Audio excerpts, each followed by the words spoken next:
Si on part sur le 17 Ouais. et la réunion des deux mondes, parce qu'en fait, le fait qu'il y ait une porte et que le temps soit suspendu et tout, ces deux mondes cohabitent de façon plus claire. Oui, mais c'est pour nous, c'est justement là, sa main, je pense que c'est un moment, et si on insiste tellement là-dessus, c'est bien pour nous montrer que l'on pense que tout ça c'est séparé, mais qu'en fait non. Parce que moi, la dernière question à la fin, ce que je voulais vous demander, c'est comment on fait le reste de l'année. Ben voilà, c'est ça. C'est que moi je veux Justement, bien, mais les morts sont là toute l'année. Enfin, voilà, c'est ça. Mais je pense que si on insiste, parce que chaque célébration, chaque fête, c'est une porte ouverte. mhm. Mais c'est plus présent et c'est vraiment dit au moment de la Samin. Mais C'est-à-dire qu'on va focaliser notre attention sur ce voilà. thème-là. Et surtout, c'est pour nous montrer que c'est tout le temps comme ça, en fait. Mm. Euh, c'est justement un cycle des fêtes, c'est fait pourquoi? C'est parce qu'on n'est pas dans le rythme. Mhm. Le cycle des fêtes, mais le cycle, même tout cycle liturgique, quelle que soit la philosophie ou la religion dans laquelle il se déroule, c'est fait pour effectivement remettre quelque chose en condition et en route. Donc c'est pour ça que c'était sensationnel ce truc, une fois que nous serons dans le rythme, nous n'aurons plus besoin de rythme. C'est parce qu'on n'est pas dans le rythme qu'on est obligé, je pense que la tradition a conçu des outils pour nous mettre sous le nez des évidences, mais qu'on ne voit pas. Et Oui. donc c'est enfin, moi je le conçois comme ça, j'ai peut-être tort. Hein, C'est-à-dire que dans une intention de cheminer, on va poser notre attention sur quelque chose et en posant notre attention dessus, à force de poser son attention, moi la médecine chinoise je l'ai apprise comme ça. Pendant tout le printemps, je lisais ce qui correspondait au printemps. Et chaque année, instinctivement, il y a des choses qui me revenaient sans que j'aie à le lire. Et du coup, en apprivoisant telle saison et tel couple d'organes, tel tempérament, même quelqu'un en été qui a le foie en excès, je peux faire le lien avec le printemps, qui est en fait dans chaque journée. Tout se fractionne dans chaque moment. D'accord. Donc, c'est parce qu'on est des bien mauvais vivants, finalement, qu'on se tourne plus vers le monde de la mort à ce moment-là. Oh, c'est beau ce que je viens de dire.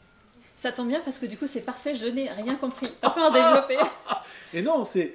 qu'est-ce que j'ai dit là? Je sais plus ce que j'ai Parce qu'on est dit. des bien mauvais vivants. Eh bien, c'est ça. D'accord. Pour bien mourir, il faut être un bon vivant avant, je pense. D'accord. Et donc, en fait, c'est... parce qu'on vit séparés tout le temps. Mhm. Donc, on n'est pas des bons vivants.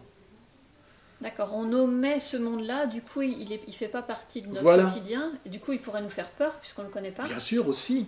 Mais là, au moins, la fête de la Samone, elle a ce mérite de nous montrer que ce lien entre les mondes existe.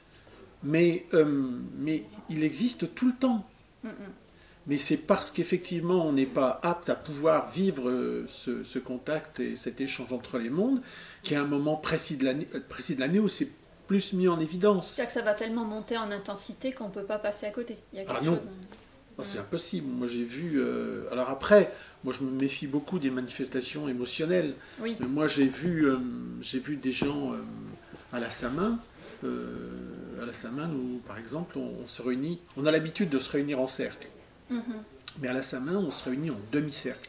C'est-à-dire qu'on va laisser l'autre demi-cercle, justement, à ceux qui sont les morts, les dieux, les déesses. Et donc... et à un moment, on se déplace et on va vers l'ouest et on fait le geste symbolique d'ouvrir les portes, justement entre les mondes, et donc on se retourne pour dire à l'assistance, les portes sont ouvertes. Et on se retourne, on en voit la moitié qui sont en train de... Ils ont déjà épuisé 15 mouchoirs. D'accord. C'est intense. Oui, c'est vraiment... Enfin, je crois que c'est la fête la plus intense. C'est vraiment la plus intense. Alors pour peu que vous ayez enterré 2 ou 3 jours avant quelqu'un de proche, c'est énorme. C'est intense parce que c'est confrontant mentalement d'imaginer ou... Oh, je saurais même pas... je saurais même pas qualifier ça, je sais pas. C'est réellement... c'est là où on voit que c'est quelque chose qui nous dépasse complètement, parce que quand on ouvre ces portes-là, enfin moi je le ressens toujours, je le ressens, Oui. comme ça, il y a vraiment quelque chose qui passe, quoi, puis qui nous étreint. Et alors après, c'est pareil, moi les émotions, il faut savoir les reconnaître, et on peut se laisser submerger uniquement parce que on se fabrique quelque chose, mais il y a vraiment quelque chose de... Dans des gestes anodins, ritueliques, il y a vraiment quelque chose de très puissant qui se passe. Et moi, il n'y a aucun doute pour moi, à ce moment-là, il y a réellement un flux qui se fait entre les mondes. Mais qu'on sent plus particulièrement, que le cycle des fêtes va nous faire vivre plus intensément à ce moment-là, mais on n'est pas capable de le vivre à d'autres moments de l'année. C'est-à-dire que le fait, c'est un petit peu comme quand on rentre dans un rituel, on focalise notre attention dessus, et l'avancée du rituel fait qu'il y a un moment, on va vraiment percevoir tout ça. On se prépare à rentrer en lien avec ça. Théoriquement, oui. Théoriquement. Théoriquement, oui, parce qu'il y a des gens qui passent complètement à côté. Ou ils le disent, ou ils disent qu'ils passent à côté.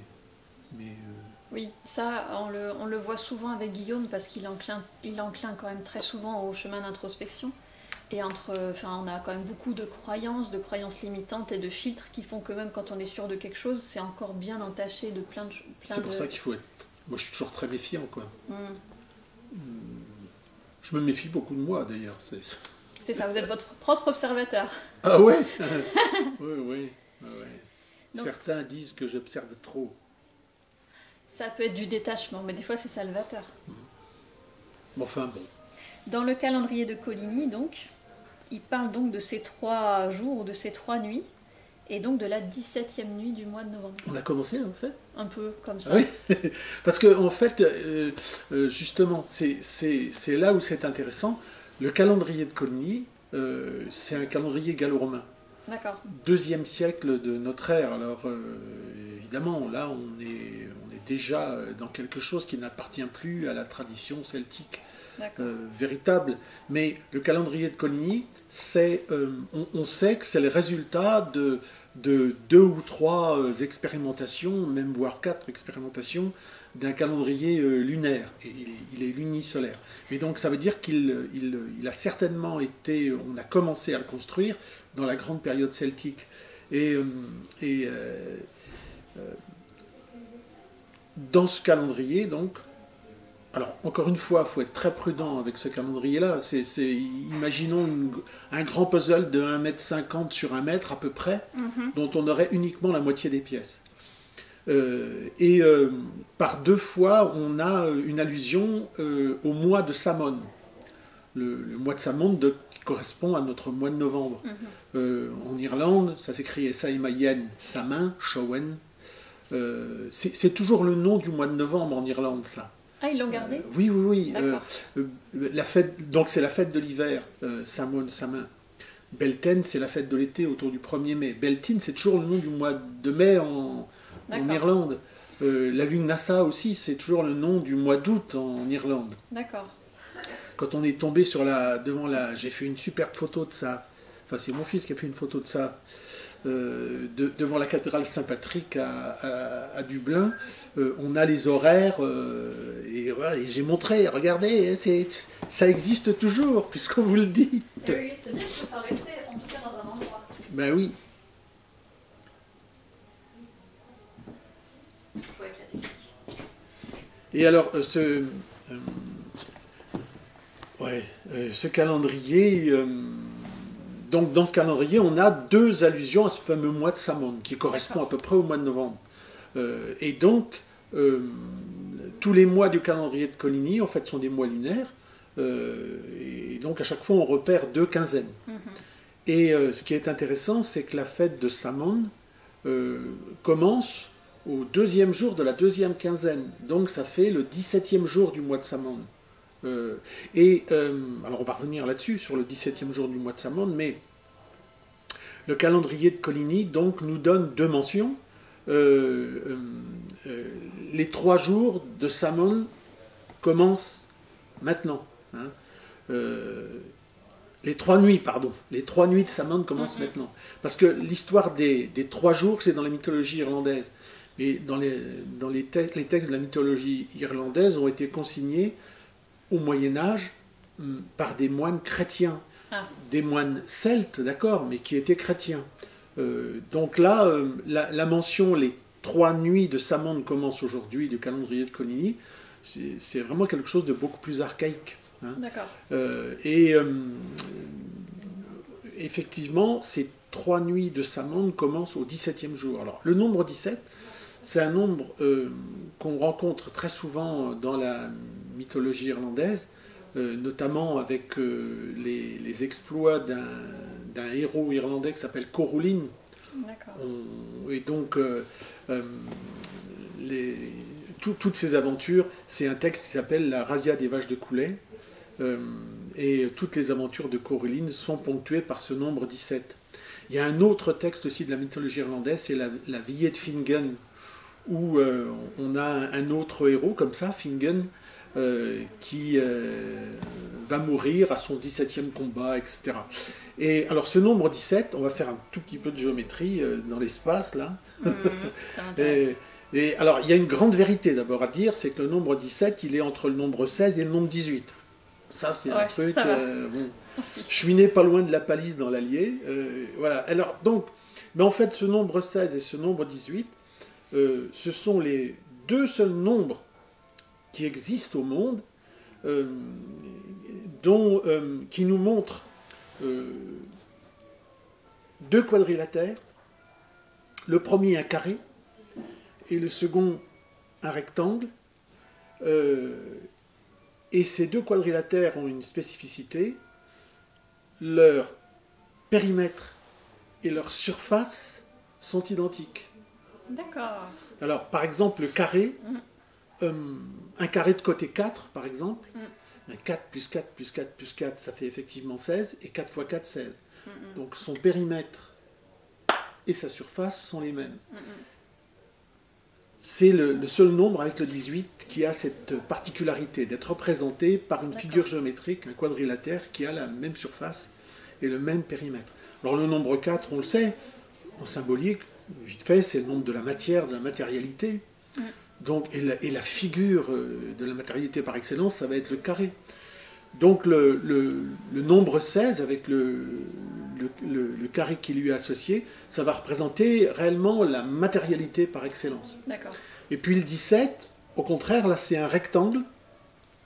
Le nombre 18, pardon, c'est un rectangle dont la largeur est de 3 et la longueur est de 6. 6 fois 3, 18. Ouais, mais alors on pourrait dire, ouais, mais on peut prendre un rectangle 2 par 9, par exemple. Oui, j'étais en train de chercher toute seule.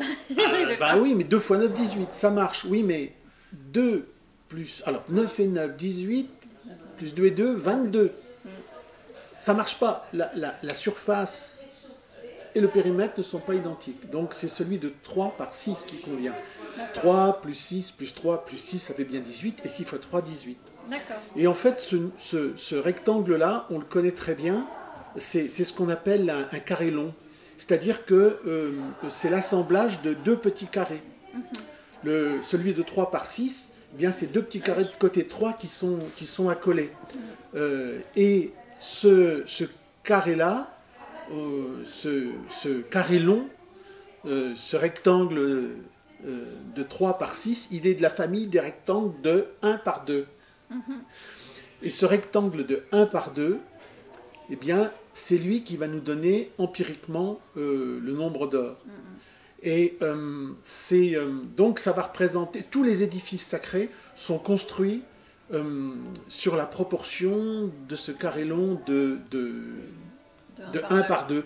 Et donc de tous les rectangles qui vont avoir des dimensions proportionnelles à ces dimensions-là.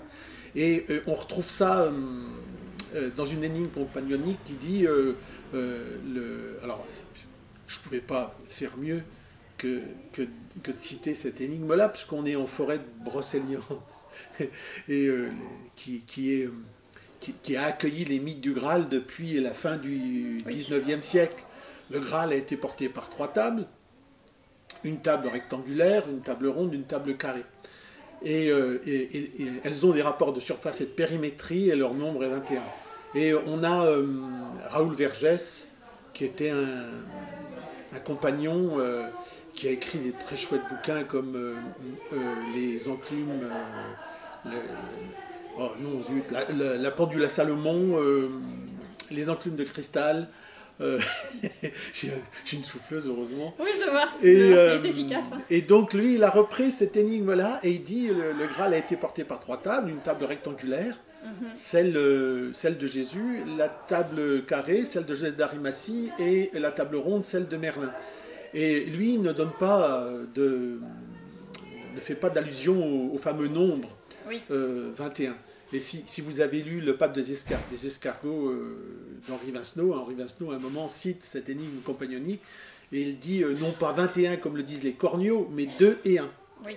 Et donc réellement c'est ça, c'est cette table rectangulaire de 2 par 1 et on obtient le nombre d'or d'une façon empirique, tout simplement en faisant largeur plus longueur de la diagonale sur longueur égale 1,618.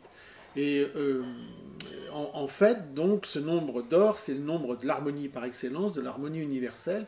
Et donc, quand on construit un temple, c'est pour être en harmonie avec l'univers. Donc, il va falloir construire ce temple au nombre de l'univers. Et c'est pour ça que ce rectangle de 2 par 1 va représenter la figure de la spiritualité par excellence. Donc, d'un côté, on a le carré avec le nombre 16, la matérialité par excellence. De l'autre côté, le rectangle avec le nombre 18. Alors je sais bien, les adeptes du tarot de Marseille vont dire ah oui, le 18 c'est la lune, etc. Ben non, on est d'accord, c'est le nombre de la lune, mais ce rectangle c'est le nombre de la spiritualité du temple par excellence. Donc c'est marrant parce qu'avec ce 17 entre les deux, ça veut dire quand on passe du 16 au 18, on passe de la matérialité à la spiritualité par le 17. Et les anciens Grecs nommaient ce nombre 17 l'antifraxis, la barrière. Donc réellement, ce nombre, à chaque fois qu'on voit apparaître ce nombre 17, dans un texte ou dans une construction, on nous signifie là qu'à cet endroit-là, du texte ou à cet endroit-là, dans le monument qu'on est en train dans lequel on est en train de pérégriner, eh bien, on va faire un passage vers la spiritualité, vers le monde de la spiritualité. Et le fait que le début des festivités de la Samonde commence systématiquement le 17e jour du mois de Samon, ça nous montre bien effectivement que là, alors on pourrait dire on passe l'antifraxis, on passe la barrière, effectivement la barrière est ouverte, les portes sont ouvertes. Et à ce moment-là, il y a un flux qui peut se faire entre les mondes. Voilà. Oui, d'accord. Alors c'est tout ça pour ça. Mais en même temps, mais regardez bien, quand vous allez visiter parce que moi, je dois être le druide de France et de Navarre, on me l'a reproché aussi, ça, qui va le plus dans les églises. Parce que, en fait, le christianisme a réellement recyclé beaucoup d'éléments du monde païen, mais pas seulement du monde celtique. Oui. Hein. Et donc, refuser de rentrer dans une église, c'est en fait refuser de voir les symboles qui y sont. C'est un peu jeter le bébé avec l'eau du bain. C'est-à-dire qu'on va se priver d'une partie de notre mémoire. Surtout qu'à l'époque où de nombreuses églises ont été construites, ou de nombreux cultes chrétiens ont été construits, le peuple en général n'avait pas l'outil de la lecture, et donc il retrouvait des symboles qui étaient typiquement païens, gravés à certains endroits. Enfin, il retrouvait quand même des Alors, que le peuple en ait eu la conscience, je ne sais pas. D'accord. Mais en tout cas, moi je reste persuadé par contre qu'un symbole, effectivement, un symbole, il n'y a rien d'écrit dessus normalement. Et un symbole, ça nous parle de toute façon. Et on n'est pas obligé à mon avis, on n'est pas obligé de comprendre pour que ça nous parle et pour que ça fasse son cheminement à l'intérieur. D'accord. Vous avez raconté des contes de fées le soir à vos enfants avant qu'ils s'endorment. Vous leur avez pas fait une explication de texte derrière. Oui. Non, le conte, après, tous les mythes et tous les archétypes qui sont sous-tendus par ce conte vont cheminer tout seuls dans l'intérieur de l'enfant. Donc toutes ces populations effectivement qui vont rentrer soit dans les cathédrales romanes ou gothiques, quand elles vont rentrer, elles vont être imprégnées d'elles-mêmes sans forcément avoir à comprendre. C'est-à-dire que le symbole n'est pas perverti par quoi que ce soit, il sera présent, il fera... Il fait son chemin tout seul. Enfin, moi je suis persuadé de ça. C'est encourageant. Oui.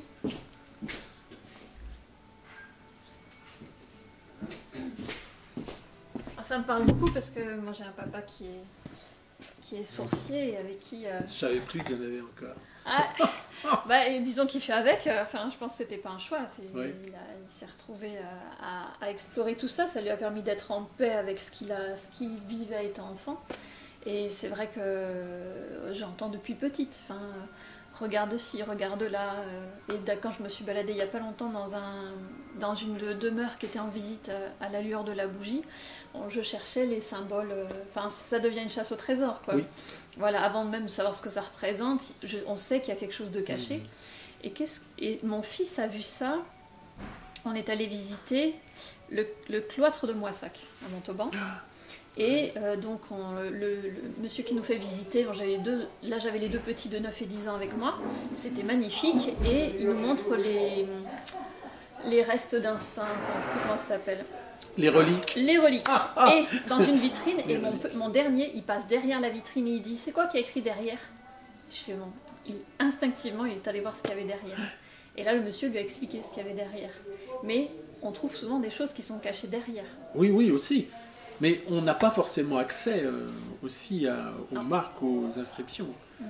Mais normalement, un symbole, justement, le principe du symbole, c'est qu'il n'y a rien écrit dessus.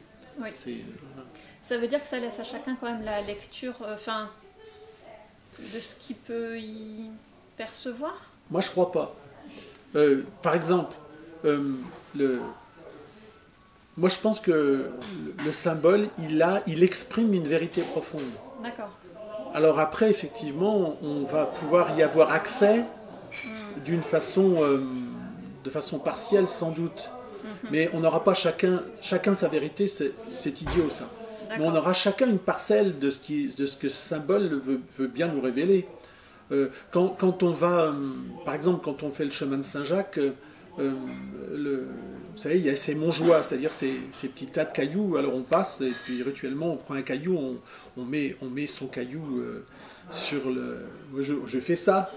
On met son caillou sur la Montjoie. Mais il me serait jamais venu à l'idée de prendre la boîte de conserve que j'avais dans mon sac pour la mettre sur la Montjoie. Parce que j'aurais mis quelque chose de moi finalement, mais j'aurais dénaturé le symbole. Donc je reste persuadé de ça. Le symbole, délivre une vérité, mais pour X raisons, on va avoir accès, pas à l'ensemble de cette vérité, mais à des bribes. D'accord. Parce que si on revient sur le 17 par exemple, on parlait des représentations ou des cartes du tarot, ces derniers temps, moi je vois fleurir énormément d'explications qui partent d'un symbole et puis tout d'un coup on en déduit plein de choses, mais ça c'est le propre de celui qui va la lire et qui va le transmettre. Alors moi je ne suis pas contre le fait qu'on peut enrichir le symbole. Si on ne trahit pas sa nature première, sa nature profonde, on peut enrichir le symbole tant qu'on veut. Quand est-ce qu'on va savoir qu'on connaît la nature profonde du symbole? Parce que, c'est pour humainement parlant... c'est pour ça qu'on peut aussi connaître on peut partir en vrille facilement. Alors, on en vient à ce qui est mon dada, moi, depuis plusieurs années, c'est la culture. Il y a des gens qui ont réfléchi avant nous. Ouais. Moi je dis beaucoup de bêtises, hein. Ça va faire plaisir. Je sais pas le dire. Ça va faire plaisir. Ça va faire plaisir à beaucoup de gens. Moi je dis beaucoup de bêtises, mais parfois je peux dire des choses qui tiennent la route. Et je vais encore me faire des amis avec les amis de René Guénon sûrement, mais on idolâtre par exemple René Guénon. René Guénon a dit des choses profondes, évidemment, il faut l'écouter. Il a dit aussi des grosses bêtises. Mais il faut écouter ceux qui sont passés avant nous et qui ont exploré l'univers, qui ont dit des choses, qui ont donné leur expérience. Et puis je pense qu'à un moment aussi, il ne faut pas prendre toutes ces choses-là pour parole d'évangile. Et puis il faut arriver effectivement à faire se faire sa propre idée. Ça veut dire que quelle que soit la transmission, même si elle est approfondie et consciente, il y aura toujours le voile ou la couleur de la personne qui l'a transmise. Enfin, on ne se purifie pas totalement de sa lecture. Bien sûr. Alors en même temps, moi j'ai une solution pour ça. Ouais, la machine à laver. Il faut savoir si d'explorer ce symbole, par exemple, d'explorer cette voie, est-ce que ça me donne de la joie ou pas? D'accord. je crois que le symptôme, si on peut pas... Moi j'aime bien avoir la joie comme symptôme, moi, ça me va. Et si le symptôme révélateur, c'est ça. C'est la joie et le bonheur. Est-ce que ça nous fait avancer? Est-ce que ça nous donne la joie? Est-ce que ça nous donne du bonheur? Je vais rebondir dessus parce qu'en tant qu'infirmière et thérapeute et surtout en tant que personne au quotidien, mon médicament c'est la joie. C'est-à-dire qu'il y a un moment, la joie, pour moi, nous permet de sortir du temps et nous donne accès à une ressource infinie. Enfin, il n'y a pas de fatigue quand il y a de la joie. Et donc, ce que je disais à Karine que j'avais au téléphone tout à l'heure, j'ai dit, mais quand il y a... Pour moi, le médicament principal, c'est pas l'amour, c'est la joie. Et la joie fait qu'il y a un moteur qui fait qu'on va partager. Et en communication non violente, on demande souvent, mais quel est ton rêve? Qu'est-ce qui te rend heureux? Qu'est-ce qui te rend joyeux? Parce que si je dis, il faudrait que je fasse cette interview avec tel et tel appareil, parce que sinon le fichier sera mauvais et tout, il n'y a pas de joie. Si c'est d'abord je rentre en lien, et puis après advienne que pourra, parce que ça me fait plaisir, quelle que soit la qualité du fichier, ce sera habité par une énergie différente. Donc la joie, moi c'est ma prise de conscience au fur et à mesure des années, et je gère mon quotidien avec, c'est-à-dire je mets des musiques dans la voiture où je sais que je vais trouver la joie, et la journée va totalement changer. Après, il faut juste savoir quelles sont nos ressources pour... Moi je pense que c'est ça, hein. Sur la voie, c'est la joie. Voilà. Vraiment, si on... Enfin, moi je sais que je fonctionne comme ça, mais peut-être que je me gourre, hein. En attendant, ça fait pas de dégâts. Oui, voilà. Non. Voilà, ben, c'est un peu ça. On sait que les druides antiques transmettaient leur doctrine par des formules qu'on appelle des triades. Mais on n'a qu'une seule triade, dont on est à peu près sûr, et encore.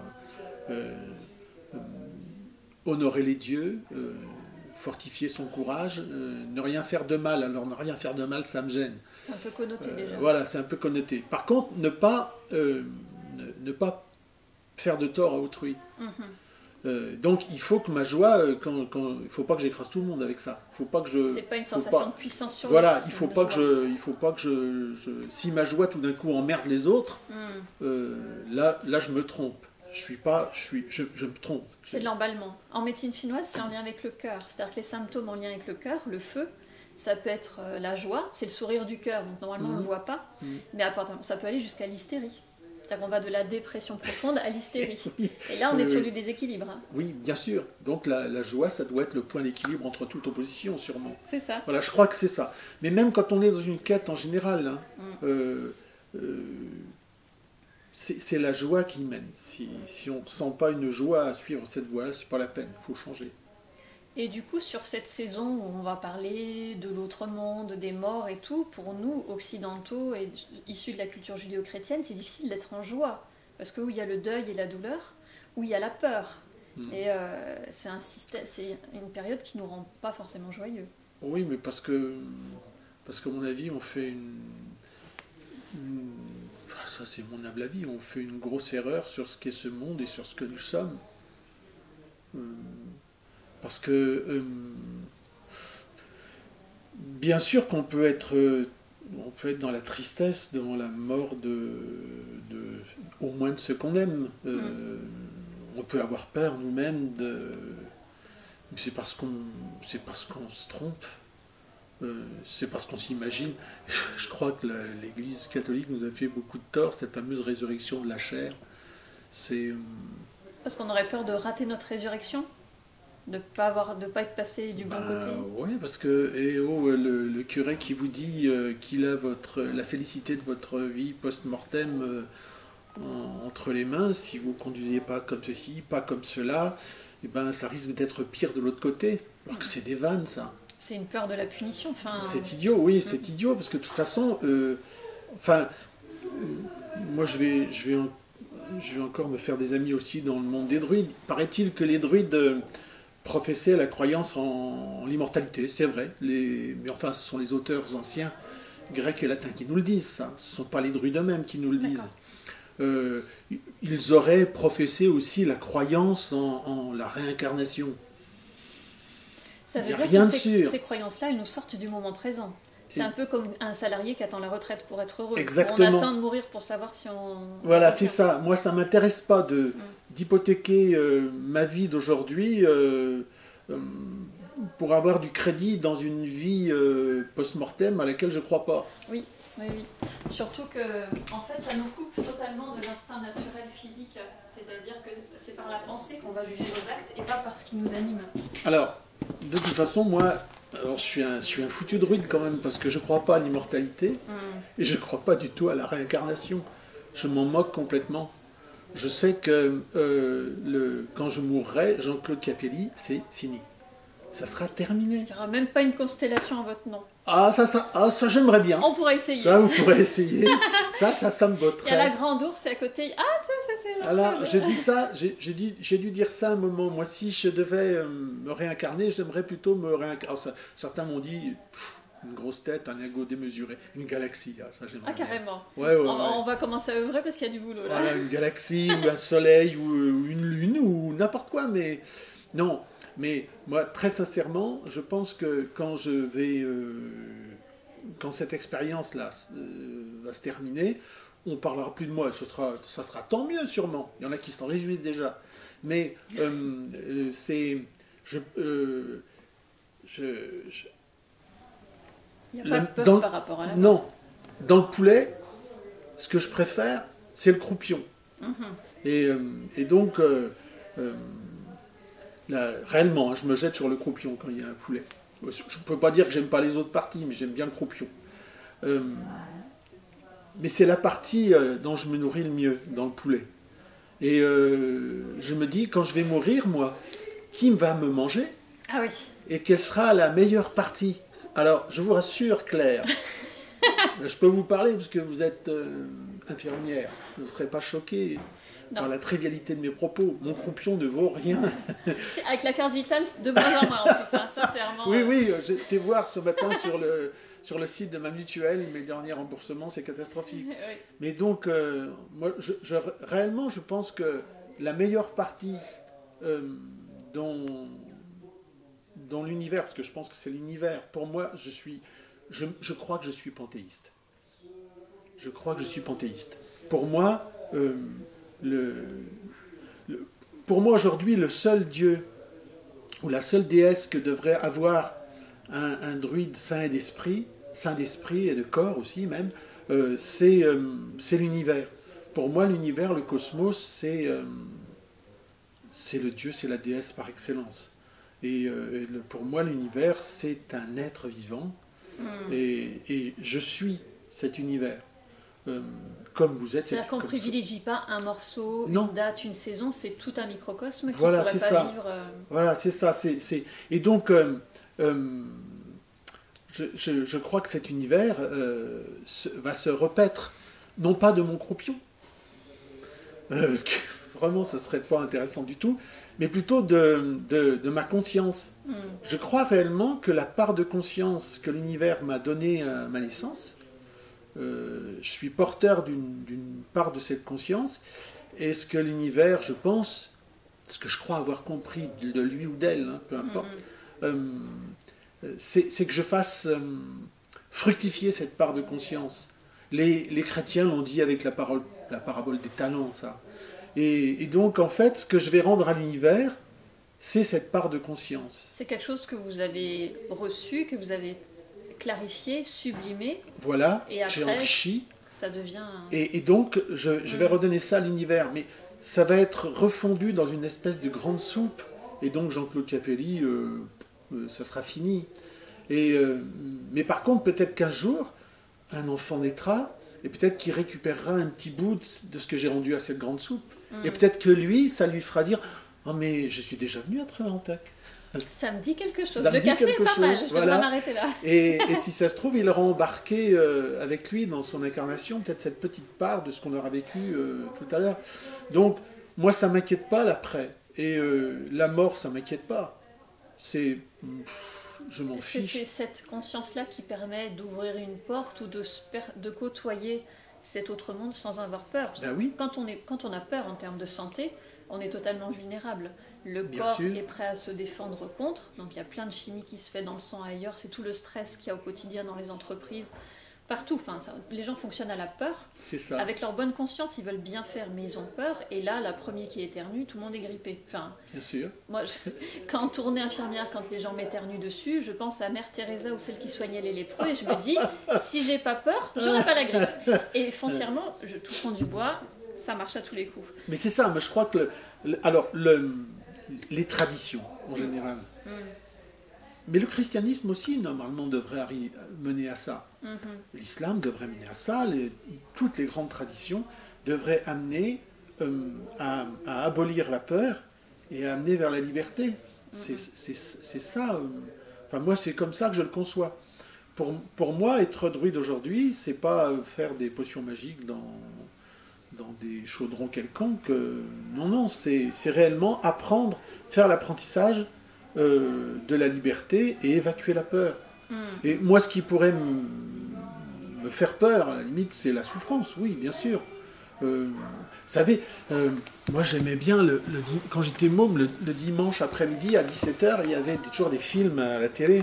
On regardait ces films, il y avait toujours des morts héroïques. C'est-à-dire qu'il y avait le héros...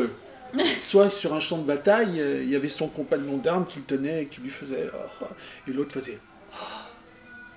il rendait son dernier souffle. Ou alors la vieille mamie qui est dans son lit, tout le monde est autour d'elle, et elle fait... C'est super de mourir comme ça. Moi j'ai peur que ça se passe pas bien, parce que j'ai tellement vu des gens mourir, et ça se passait pas bien du tout, ils avaient mal réellement. C'est le principe de l'agonie, oui. Voilà, c'est ça, ils avaient mal réellement. Mais c'est plutôt ça. Alors, je pourrais passer pour un druide couard, qui a peur de... Oui, mais j'ai peur de la souffrance. J'ai peur de la souffrance finale, là. Mais je me dis que c'est rassurant aussi, parce que quelqu'un qui n'a pas peur, moi je m'en méfie toujours. C'est pas la même peur, c'est comme le bon et le mauvais stress. On garde une certaine conscience des choses. On n'est pas en dehors de la réalité quand même. Moi ce jour-là, si j'étais pas là, moi ça m'irait bien. Ouais. De ne pas avoir la conscience de ma mort. Poser un RTT, hein. Oui, ça serait possible. Je suis pas là. Mais disons que... Voilà, c'est pour ça, moi aujourd'hui, je pense que toutes ces histoires d'immortalité, de réincarnation, c'est fait pour rassurer. C'est fait aussi pour maintenir dans un certain pouvoir, évidemment. Donc il faut se libérer de tout ça. Et je pense que si on a une résurrection de la chair quelconque, c'est ici et maintenant. Au quotidien. Isabelle Padovani, elle en parle. Isabelle Padovani, c'est l'élève de Marshall Rosenberg. Elle a fait un long chemin spirituel avant de découvrir la communication non violente. Et elle parle au quotidien de la croix quotidienne, entre notre élan infini à vouloir... Enfin, c'est un élan qui nous traverse. Et la croix quotidienne, l'horizontale, c'est notre limite physique et des moyens du moment. Donc à chaque jour, on meurt d'un rêve qu'on voudrait, qu'on n'arrive pas à résoudre. Et plein. On peut faire le deuil de son brushing en sortant du coiffeur parce qu'il pleut. Moi, disons que c'est difficile, moi. Mais en fait, on est en deuil constant, mais on en a conscience. J'aurais aimé, je peux pas. Et sans arrêt, en fait, on meurt d'une petite partie de notre rêve, mais on sait que le lendemain, on aura peut-être d'autres moyens et ce sera possible. Oui, j'ai la naïveté d'être guidé par ça tous les jours. Mais réellement, hein,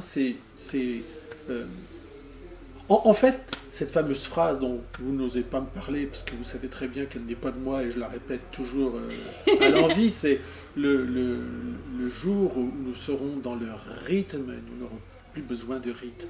Et je suis désolé, mais c'était un vieux druide ici, très judéo-chrétien d'ailleurs, qui était dans la forêt de Pimpon, dite forêt de Brocéliande, qui s'appelait Jean Tos, Yann Tsukelos, et il disait toujours ça avec sa voix chevrotante. Quand nous serons dans le rythme, nous n'aurons plus besoin de rite. Et il a raison, il avait raison. Je pense que c'est ça, c'est se mettre dans le rythme. Et une fois qu'on est dans le rythme de ce grand univers, c'est-à-dire qu'on bat au rythme du cœur de ce grand univers, il n'y a plus de peur, il n'y a plus... Même, on parlait tout à l'heure de... Vous m'avez fait un très joli cadeau que je vais garder. On parlait de divination tout à l'heure. Moi, j'ai fait beaucoup de divination. C'est pour ça qu'il y a beaucoup de mes collègues aujourd'hui qui pensent que je suis quelqu'un qui privilégie toujours la raison. C'est vrai. Parce qu'en plus, je suis issu d'une lignée, celle de John Toland. John Toland, c'était quelqu'un qui privilégiait la raison. Mais en fait, j'ai été réellement très déraisonnable. Et dans mon intimité, je suis très déraisonnable. Ce qui fait que j'ai fait de la divination pendant des années et des années. il y avait des gens qui venaient me consulter, etc. Ça marchait plutôt pas mal. Je pense que j'étais assez doué, du moins ils étaient contents quand ils repartaient. Ça ne veut pas dire que j'étais bon. Ils avaient peut-être retrouvé la joie. Oui, sans doute, oui, oui, oui. Mais à un moment, j'en ai eu marre parce que, en fait, c'est toujours attendre. Faut se débarrasser de ça. Moi, j'ai plus besoin de ça. On ne devrait pas avoir besoin de ça. Avoir besoin de quoi? De divination. Ah oui. Justement, quand on est dans le, dans le rythme, on n'a pas besoin de savoir. On sait que la roue tourne et qu'à un oui, moment, il y c'est a quelque ça. chose qui va... Et qu'on est sur la voie, et qu'on est dans son sentier, dans son chemin, et qu'il faut avancer sans se poser de questions. Ça veut dire que le rythme fait que chaque jour, on sait qu'on va perdre pour que quelque chose de nouveau naisse. On a Oui, déjà on n'y pense même plus. Oui, On n'y pense même plus. Par rapport à ces... Je reviens sur la phrase que vous avez traduite dans le livre « trick or treat », un truc comme ça. Ah là. Oui, moi, l'anglais, ça fait... friandises ou... C'est ça. Ou ça. Et vous l'avez exprimé, en gros, entre... Ce sont souvent des... Alors, je ne sais pas comment on peut les qualifier, les gens qui sont morts, les gens de l'autre monde, les dieux et les déesses qui demandent à être nourris. Oui, oui. Dans plein de traditions asiatiques, amérindiennes, il y a des autels et chaque jour, on nourrit, où on honore par la pensée, la mémoire ou les symboles. Bien sûr, Au Mexique, ça se fait beaucoup. Enfin, pour eux, c'est une fête joyeuse parce que c'est des retrouvailles quasiment. Bien sûr, oui.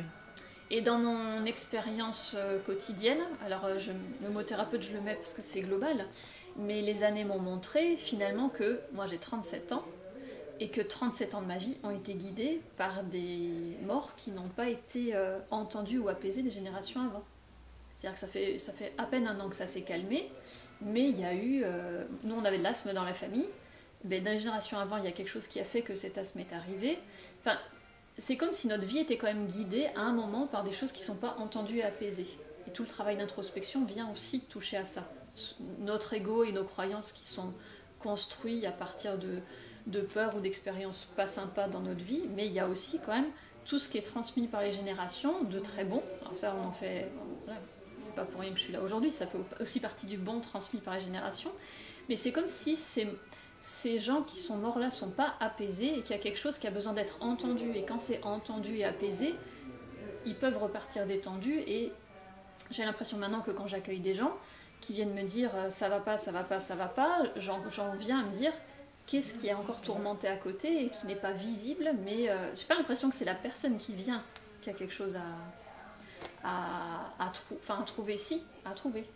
Donc comment est-ce que pendant toute l'année... Vous ne seriez pas en train de me parler de psychogénéalogie par hasard? Le problème c'est que moi j'expérimente les choses avant de mettre des noms dessus, donc s'il faut ça existe déjà. Je sais pas. On a ça dans la tradition celtique, dans les textes de la mythologie irlandaise, on a effectivement très souvent dans le temps de la Samin, donc quand ces portes sont ouvertes là, donc les gens de l'autre monde qui viennent dans ce monde-ci, et parfois effectivement pour demander un service de l'aide aux mortels que nous sommes. Il y a cette idée-là. Et moi je pense que c'est... Alors, j'avais une très vieille amie, Edith Acedo, très vieille guérisseuse, qui dans les cercles de psychogénéalogie, comme ça, on raconte souvent cette histoire-là. Un enfant qui était né aveugle parce que son arrière-grand-père avait crevé les yeux d'un soldat allemand dans une tranchée pendant la guerre de 14-18. J'ai vu notre vieille amie un jour, dans une conférence comme ça, qui a élevé la voix, qui a dit « Erreur ! Si ça s'est réellement passé comme ça, le petit-fils ou l'arrière-petit-fils n'est pas né aveugle, il est devenu ophtalmo. » Pour réparer. Oui, alors je trouve qu'il y a... je trouvais que c'était intéressant. C'est... après tout, pourquoi est-ce qu'effectivement des traumatismes ne pourraient pas traverser les générations comme ça? Pourquoi pas? Mais on est toujours sous le prisme de la culpabilité. De la punition. Et de la punition. Alors je me dis, finalement, peut-être cela existe-t-il, mais pour le traiter, si on le traitait plutôt par la joie, effectivement. Et arrêter d'être dans dans la culpabilité comme ça.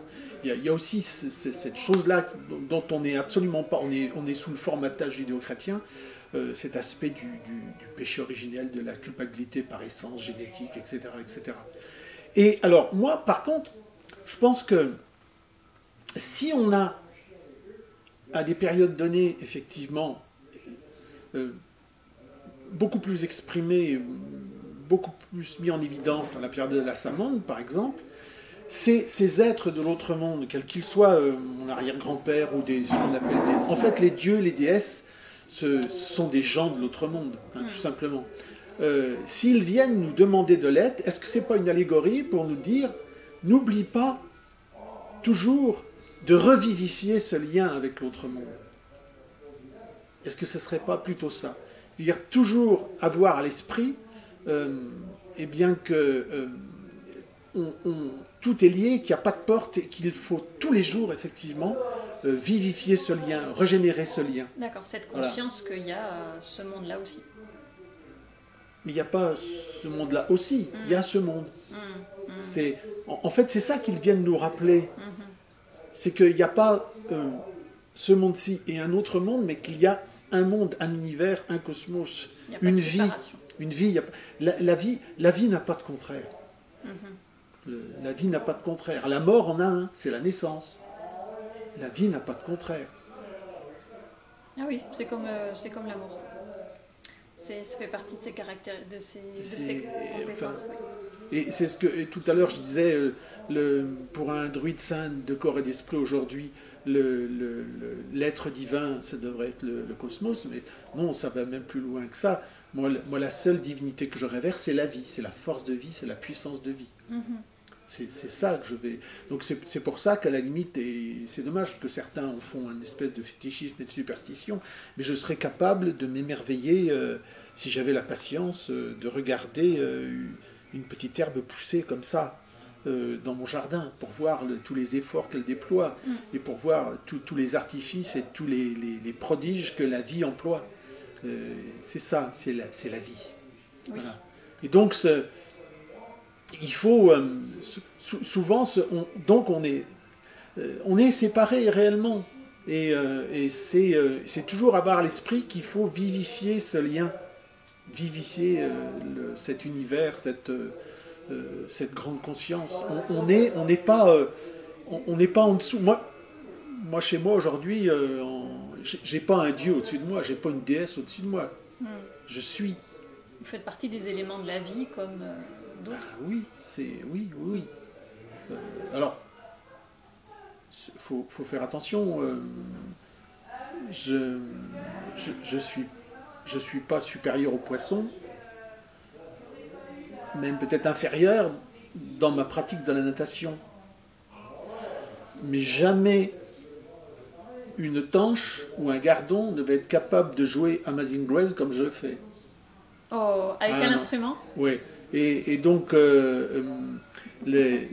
c'est pour dire aussi qu'on voit aussi...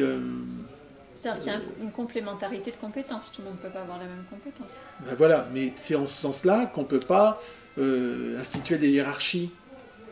Moi, un jour, comme ça, je me rappelle, dans un repas, dans un grand collège druidique, après une fête druidique, il y avait des tables remplies de bouffe. C'était très, très appétissant. Il y avait une petite fille qui était là en train de manger son bout de viande, et un énorme berger allemand est venu lui piquer et lui a emporté la moitié de la joue. Alors, l'un des convives a pris la parole pour féliciter le maître de ne pas avoir tancé son chien. Parce que, disait-il, au moins on s'aperçoit ici que le chien est l'égal de l'homme. C'était affreux. Je ne suis jamais retourné dans ce groupe druidique à la con. Oui, c'était rédhibitoire. Oui, parce que on va pas faire, je ne vais pas faire de hiérarchie, mais tout de même. Et donc, dans cet univers, il n'y a pas de hiérarchie à faire.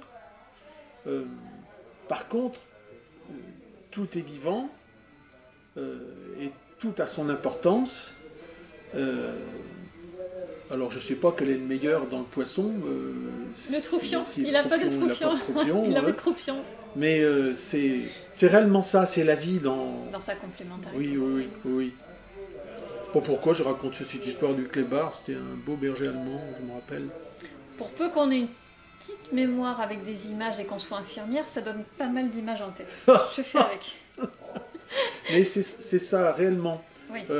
Il y a Gilles Servat qui a écrit une très belle chanson comme ça, Hiérarchie, mais je suis sûr qu'il l'a écrite parce que j'avais parlé de centre du monde. Et il avait cru comprendre que je pensais que l'homme était le centre du monde. Mais bon, Est-ce qu'on conclut en ouvrant la porte vers Noël, je sais pas quoi là? Oh bah oui, il y a vraiment une conclusion à ce... J'ai dit tout et n'importe quoi. Bah, quand je l'aurai réécouté, je saurai de quoi on a parlé. Ah, et j'essaierai de faire comme si c'était prévu. oui, oui, oui. Parce que là, on a parlé de là où on est maintenant, on a parlé du 17, c'était super. Enfin, voilà, c'était bien de voir autre chose, d'écouter autre chose par rapport à la symbolique, aux chiffres. Ouais. Ça pourrait presque nous amener à la... Parce que vous avez abordé la culture. Donc on pourrait conclure avec le principe de la culture aussi, qui est... parce qu'il y a la conscience du rythme, donc s'écouter et respecter ce qu'on perçoit et rentrer dans la saison qui s'annonce. On est sur du respect de l'instinctif, mais peut-être on peut conclure aussi sur le fait d'éduquer sa pensée et sa compréhension du monde pour pas être à la merci de n'importe quelle interprétation. Bah oui, moi en fait, moi je suis pas créationniste. Hein. Il y a des druides aujourd'hui qui ont un dieu créateur. C'est vraiment une hérésie, quoi. Il y a pas, pour moi, il n'y a pas de dieu créateur bon, donc, j'ai souvent l'habitude de dire, si certains disent qu'on descend du singe, qui est peut-être un peu mon cas, moi je pense plutôt qu'on descend de l'arbre. Et moi, mais ça, c'est peut-être mon regard de mauvais poète. L'arbre est très important dans la tradition celtique. Et je pense que nous descendons de l'arbre. On est même, je pense qu'on est des arbres inversés, qu'on est des arbres aux racines mobiles. Et donc un arbre, comme tout végétal, eh ben, il a besoin d'un terreau pour s'enraciner, pour se nourrir. Et aujourd'hui, malheureusement, moi je vois, mais c'est l'expérience que j'ai faite moi. Je ne dis pas l'occidental est un amnésique. Moi j'ai été cet amnésique-là. Et donc il faut absolument que nous recouvrions une mémoire qui nous est propre. Et je pense que quelqu'un qui est né dans un désert de sable, quelqu'un qui est né dans un désert de glace ou dans une région plus tempérée comme la nôtre, n'a pas le même rapport au monde. Et donc, et ben nous, on a la forêt. Hein, et la forêt, pour moi, le cosmos, j'en ai marre aussi de tous ces druides qui nous parlent de nature. Le druidisme, c'est pas une philosophie ou une religion naturelle. C'est une philosophie, une religion cosmique. C'est le cosmos tout entier, la nature en fait partie, bien sûr, mais c'est le cosmos qui nous présente un miroir et qui nous dit, voilà, si tu veux être dans l'harmonie, fais comme moi. Et donc, il y a des hommes qui nous ont écrit des mythologies, qui nous ont mis en évidence des mythes, des archétypes, etc. Et je pense que ces mythes, ces archétypes, ces mythologies, ils sont réellement dépendants du terroir sur lequel ils ont été écrits, inventés, etc. Donc il faut qu'on puisse avoir cette culture-là. Et si on n'a pas cette culture-là, on n'a aucune chance de pouvoir grandir, on n'a aucune chance de pouvoir s'enraciner. Et moi je vois des tas de gens qui arrivent aujourd'hui ici en forêt de Paimpont, qui n'ont absolument aucune culture, qui fasse référence à notre identité, ou alors qui arrive avec une autre culture, avec une autre mystique. Et je pense que si toute culture est absente, ou alors si on appréhende un endroit avec une autre culture, ben, on part en vrille et notre construction est vouée à l'échec. Donc c'est très très important de recouvrer une mémoire. Donc ça passe par la culture. Et on me reproche souvent aussi, aujourd'hui, on me dit, mais alors, mais en fait, le druidisme, c'est une reconstruction. Euh, alors, c'est pas une reconstruction, parce que moi, je veux pas vivre comme les druides d'il y a 25 siècles. Pour le dentiste, par exemple, ça doit être plus intéressant d'être aujourd'hui. Oui, il y a quelques Et, solutions. et donc, je veux aujourd'hui vivre mon rapport avec ce monde, avec, avec l'identité de la terre qui m'a vu naître. Et cette identité, ben, elle passe par la culture. Et donc, là, pour le coup, il faut fonctionner avec son intellect, avec son mental. L'intellect, le mental, l'ego, ça peut être des amis. Il faut simplement les apprivoiser. Et là, c'est comme quand on apprend un instrument de musique. Moi, je veux bien qu'on prenne un violon comme ça et dire qu'on est la réincarnation d'un tzigane. Non, la plupart du temps, ça fait et c'est nul, il vaut mieux arrêter là. Non, il faut apprendre l'instrument, il faut apprendre le solfège, apprendre l'instrument. Puis après, quand on maîtrise la technique, alors là, on peut laisser aller son inspiration et sa sensibilité. Et je pense que c'est ce que les gens ne font pas aujourd'hui. Donc on a les textes de la mythologie irlandaise, les textes de la mythologie galloise. Malheureusement, on n'a pas de... Enfin, malheureusement, je ne sais pas. On n'a pas de texte de mythologie gauloise. Mais on a aussi les travaux des historiens, hein, et des archéologues. Alors attention, ils ne sont pas dénués de toute idéologie, mais il faut prendre tout ce matériel-là. C'est réellement du travail, hein, parce que ça fait souffrir. Et se réapproprier cette culture, et après, en jouer comme d'un instrument, avec sa propre sensibilité. C'est un peu comme une danse, c'est-à-dire que oui, il y a quelque chose à dancer avec ça. Oui, entre ce qui nous est transmis et qui on peut utiliser l'image de la danse, bien sûr.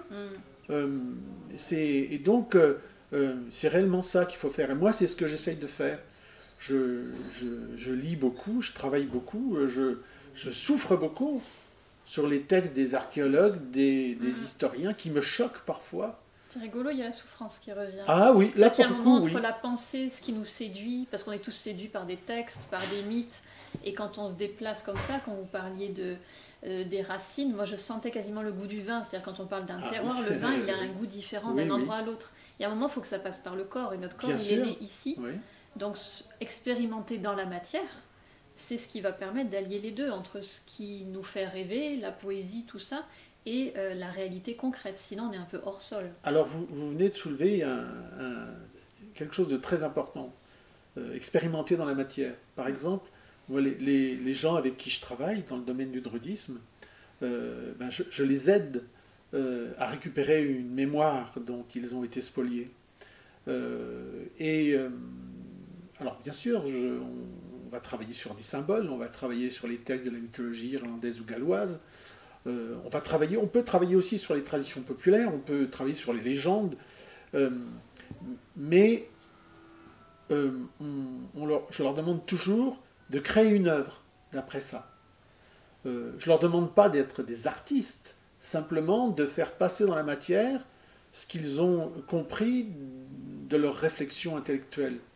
Et on doit retrouver dans l'œuvre, en la regardant, à la manière d'un symbole, on doit retrouver ce qu'ils ont cherché à exprimer verbalement et intellectuellement.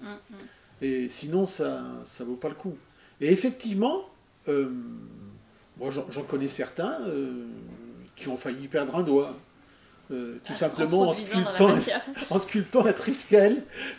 Un des nôtres, là, oui. Il avait à travailler tout bêtement sur le triskel, sur le nombre 3 dans la tradition celtique, qui est très important. C'était Guyonvar qui disait ça. Dès qu'on commence à s'intéresser à la tradition celtique, c'est le nombre 3 qui arrive tout de suite. Alors il faut essayer de comprendre pourquoi. Et une des expressions manifestes du nombre 3, c'est le triskel. Lui, il avait fait un beau triskel en bois, il a failli perdre un doigt. Il a souffert. Hein. Et effectivement, mais là... moi, j'accepte de souffrir dans ce cas-là. Ça a un sens, enfin, je veux dire, c'est pas une souffrance. Oui. Et alors, je ne suis pas un intellectuel. Certains vont dire, mais oui, il y a longtemps qu'on l'avait compris.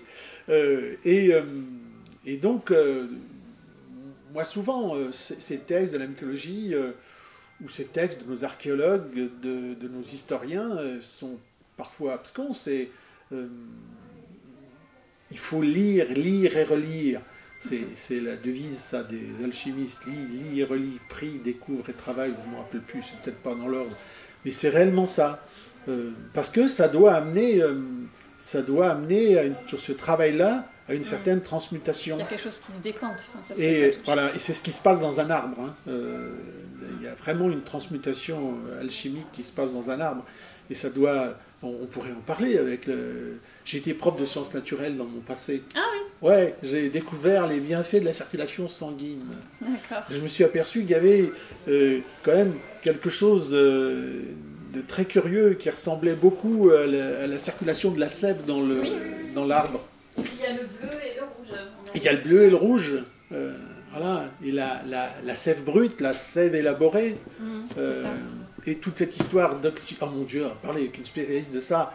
Le sang qui passe pas dans nos branches, mais dans nos bronches, et qui se recharge en oxygène.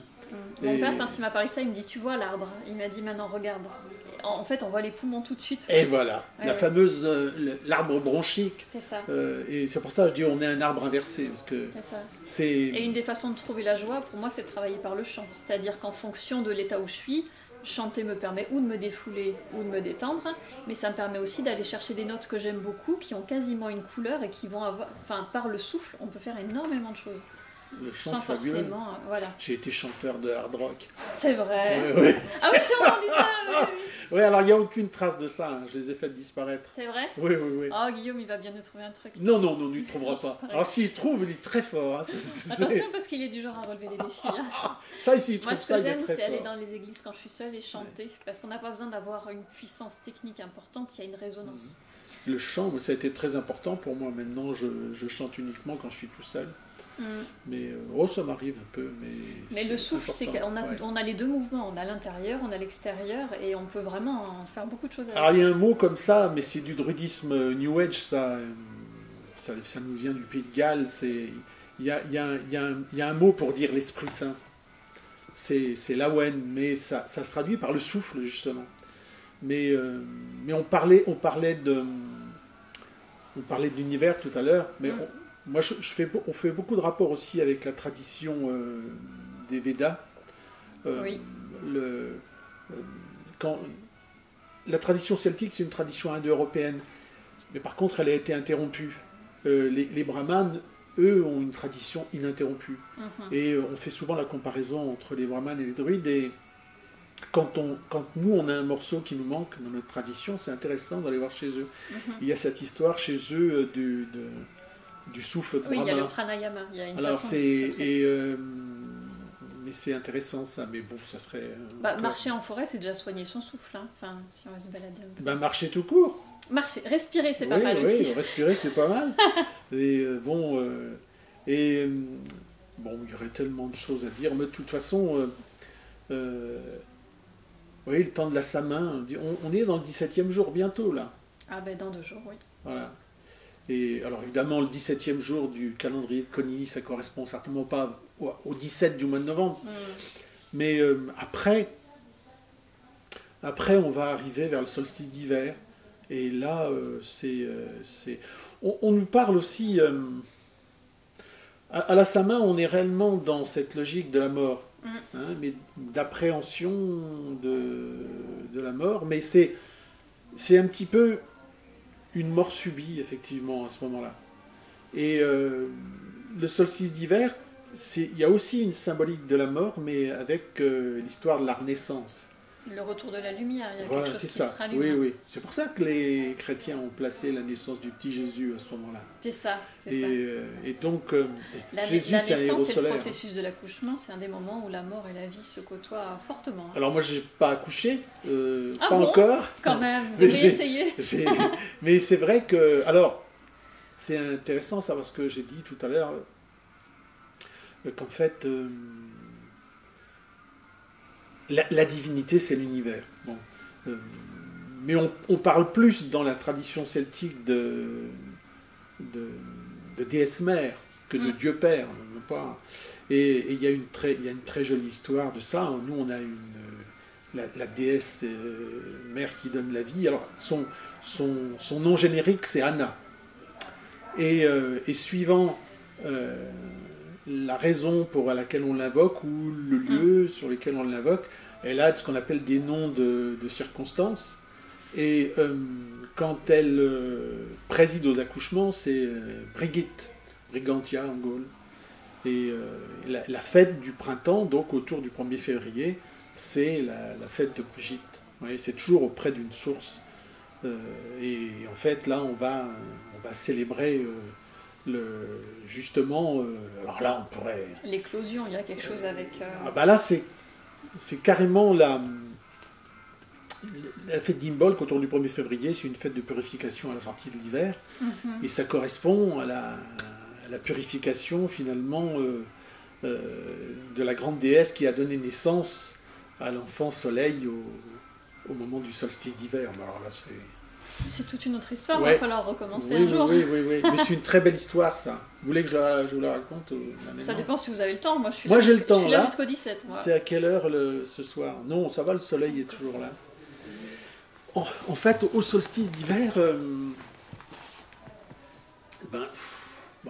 c'est bête parce que si vous connaissez l'histoire de Petit Jésus.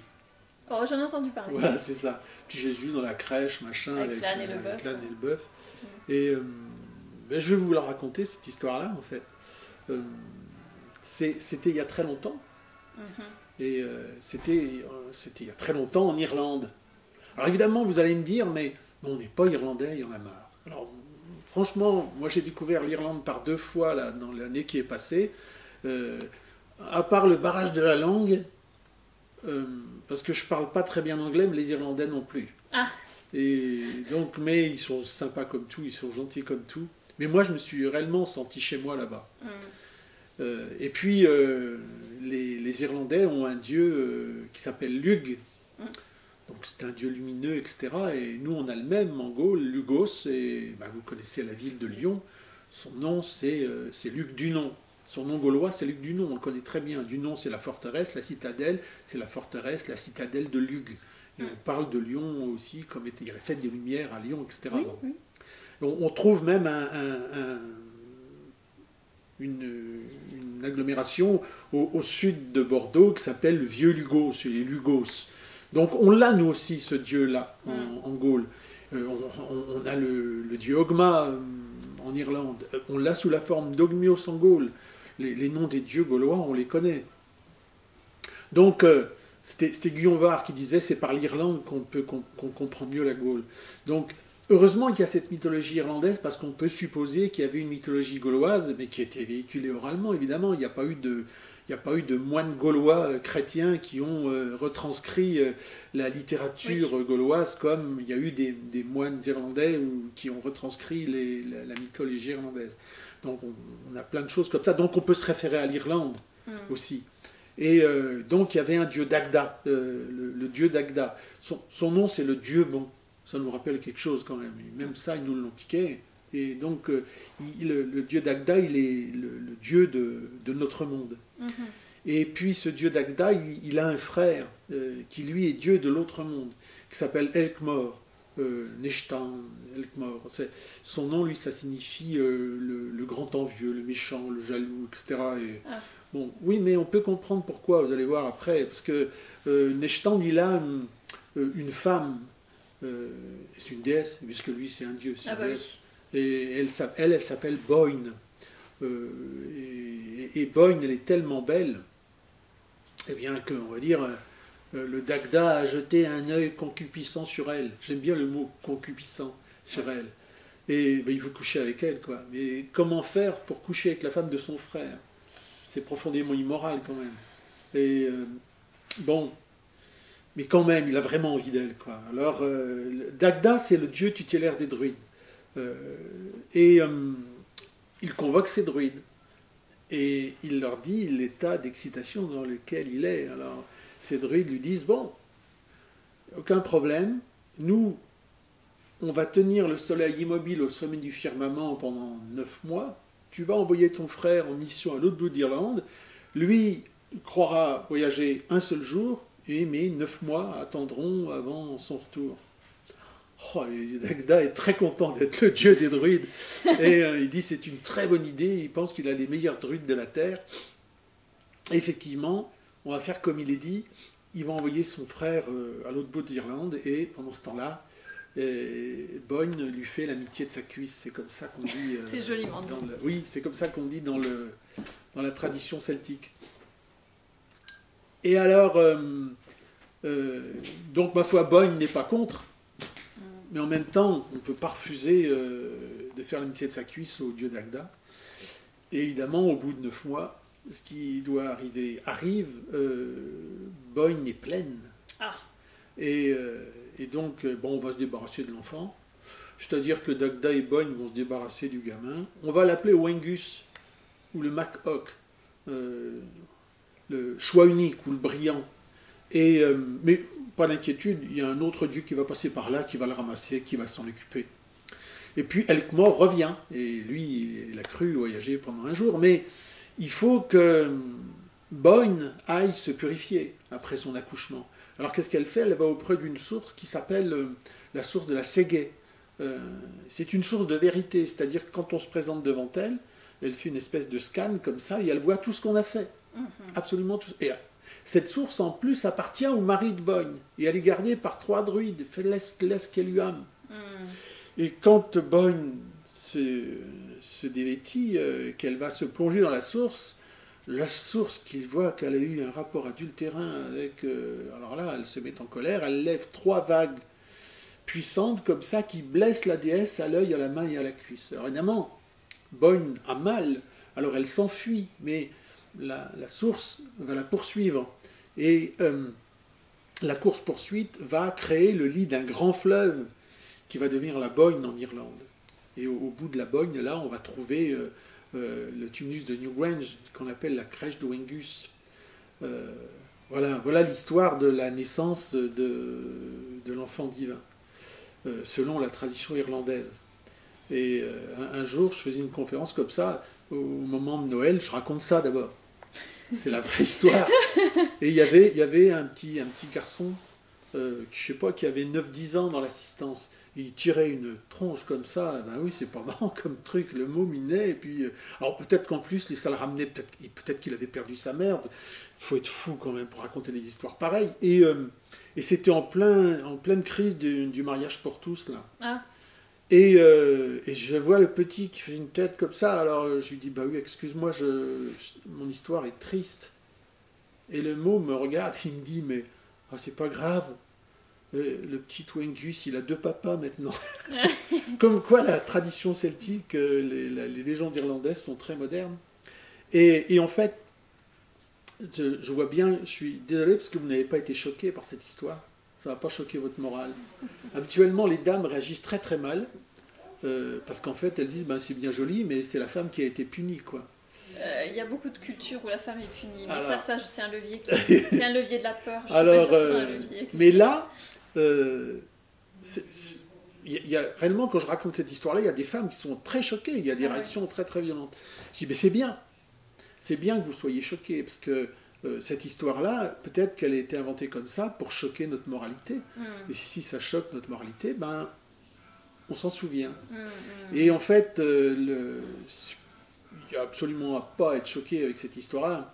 Mais ce qui prouve bien que ce sont les êtres humains qui ont inventé les dieux, de toute façon, cette histoire. Et pas l'inverse. Ce ne sont pas les dieux qui ont créé les humains. Parce que c'est réellement cette histoire-là, enfin, j'allais pas dire c'est tristement humain, mais c'est complètement humain. En pays africain, la femme est considérée comme le pilier de la maison, et c'est elle, en fonction de sa moralité, qui va protéger ou pas la maison et les enfants, et le mari.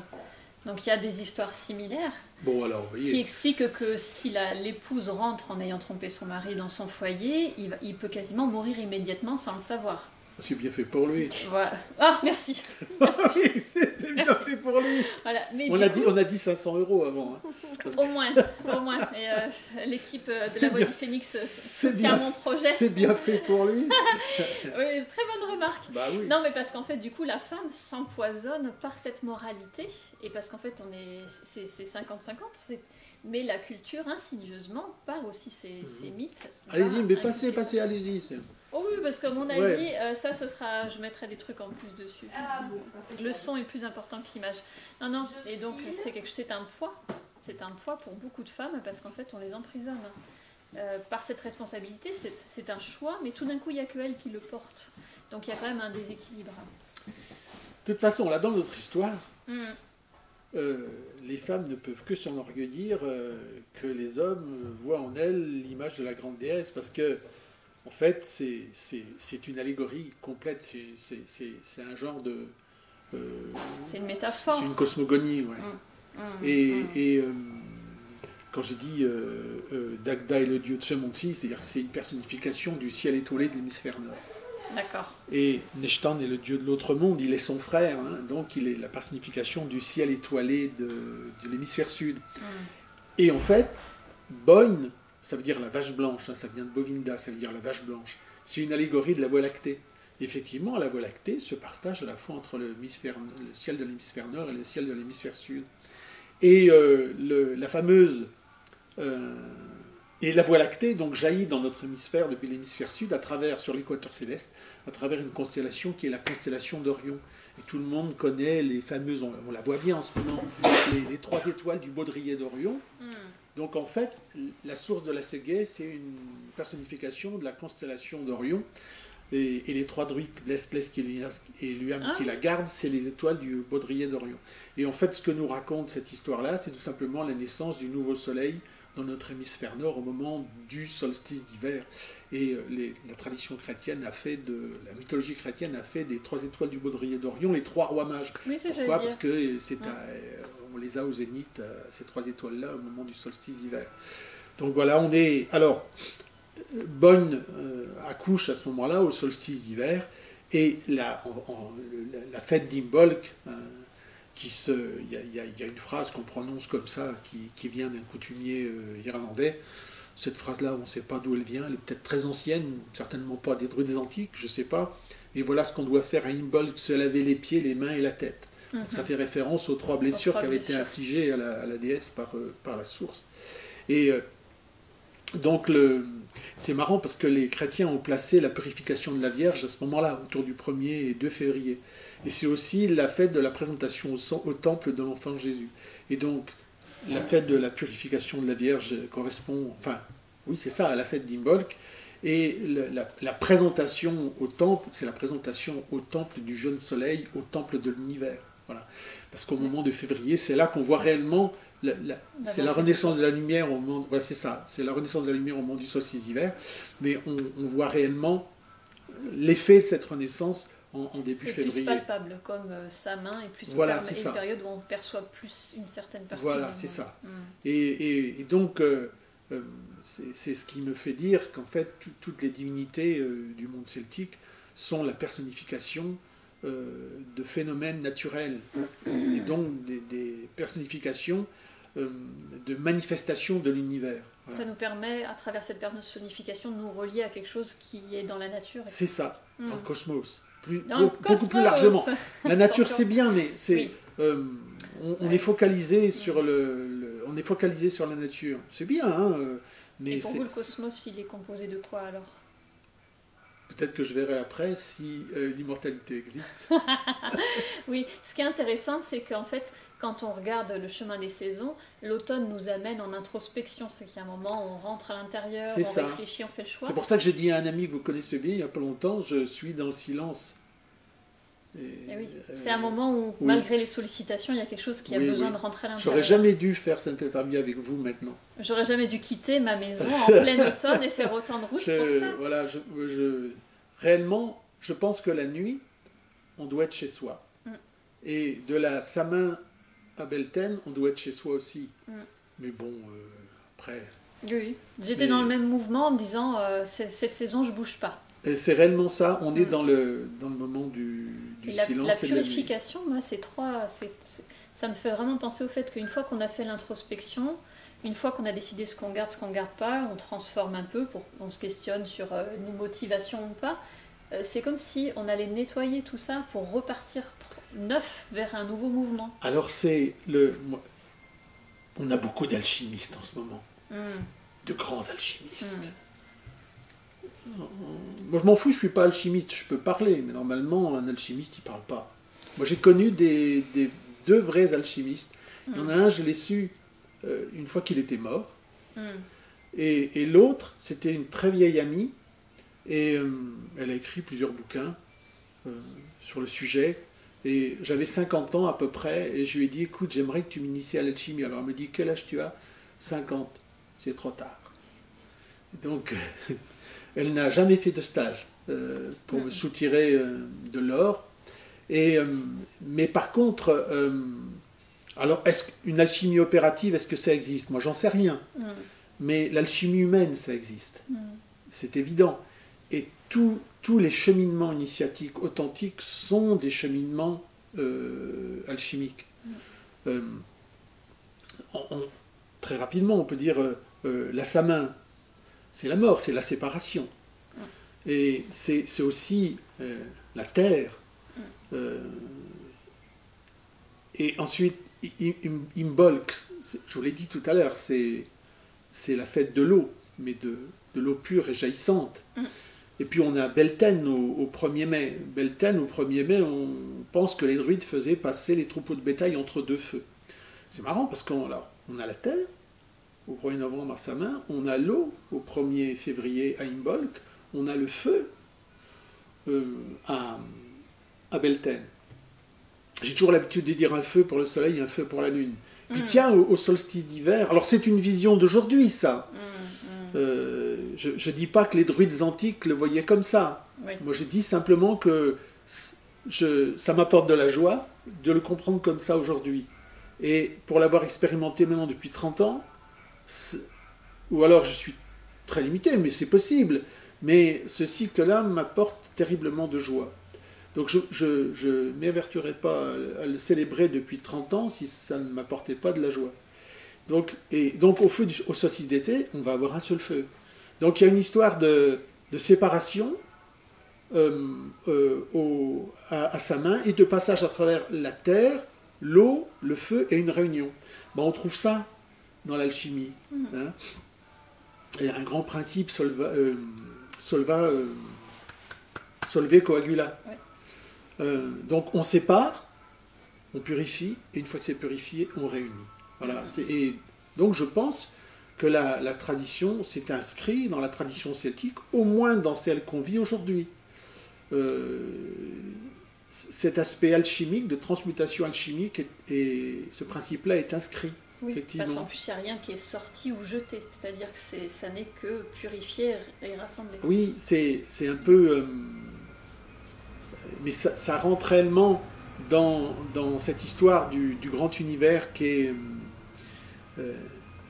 la divinité pour un païen digne de ce nom, à mon avis. Hein, c'est rien ne se perd, rien ne se crée. Et tout se transforme. Et ça, ça a été piqué à un présocratique, Anaxagore de Clazomène, dont j'ai oublié la formulation.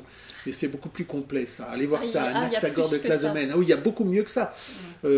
Et c'est réellement ça. Je pense que rien ne se perd, rien ne se crée, et tout se recombine. C'est pour ça que je pense que ma part de conscience, aussi peu évoluée qu'elle soit, elle sera recombinée, elle sera recyclée. Et il n'y a que ça qui est intéressant, et pas mon croupion, j'y insiste.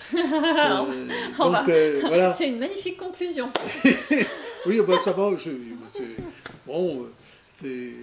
Alors, comme d'habitude, toutes les interviews que j'ai pu faire, je crois que ça a été une conversation de bistrot. Mais c'est pas grave. C'est à la bonne franquette. Mais c'est pas grave, voilà. Moi, j'ai toujours essayé, à chaque fois que je vais faire une interview, je devais être sérieux.